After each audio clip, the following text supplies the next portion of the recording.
Hi, there in Chicago, Mel here. The voice crying out from the wilderness of Malibu to lend that voice for your support and encouragement at your rally today. The Coalition for Canceled Priests. I mean, it's not hard to believe that there is now such a thing, as personally I know many priests who have been canceled.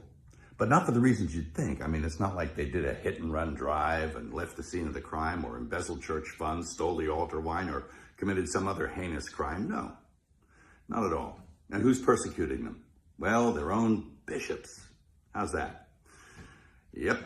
Who are they? Well, they're a pack of men who generally passively sit by and tolerate any kind of nonsense. But if one of their priests utters something that resembles orthodoxy, well, then they spring into action, they reprimand him, and they bully him and do their best to cancel him. And they succeed. They drum him out of the service, off he goes. I'm really sorry about that. That's a grave injustice, and it's kind of white martyrdom. And it's nothing new. It really isn't. It's nothing new. And it's a symptom. It's a symptom of a very deep sickness that afflicts the church. It did not happen overnight.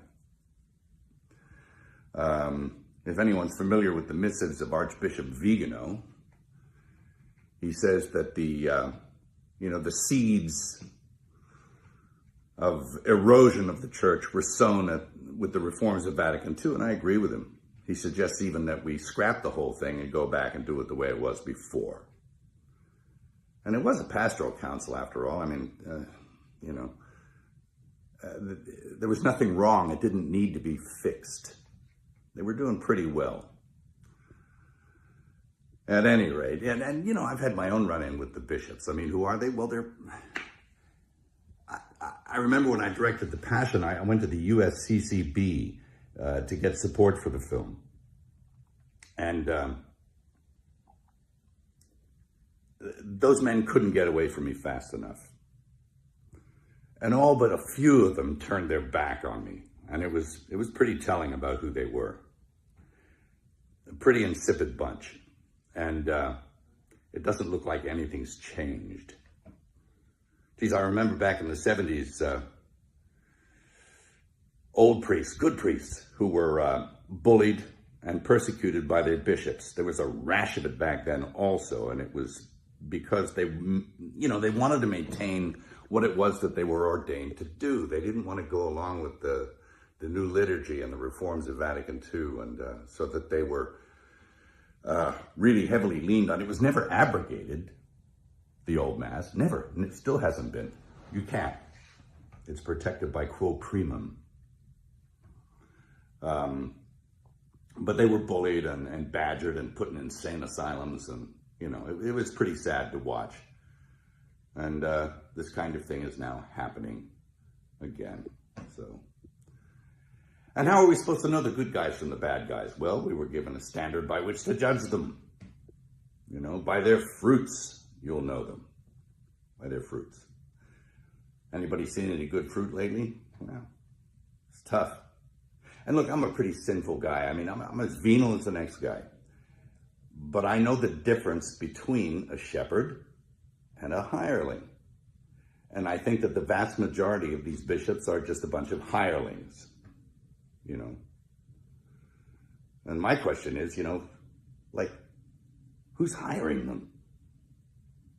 I don't think it's Jesus. Is it Francis? Who's hiring Francis? Is it Pachamama? I mean, I think you need to look at the whole institution. And, I'll quote Archbishop Vigano again in saying that he believes that there was a parallel counterfeit church set up to eclipse the real one. He's suggesting usurpation or an inside job. It seems that way.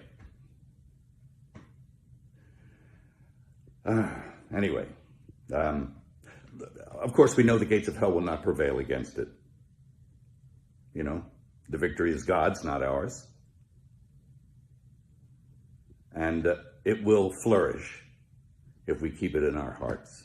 It can flourish in our hearts and keep the faith. And that's what's going to happen. That's what I encourage you to do.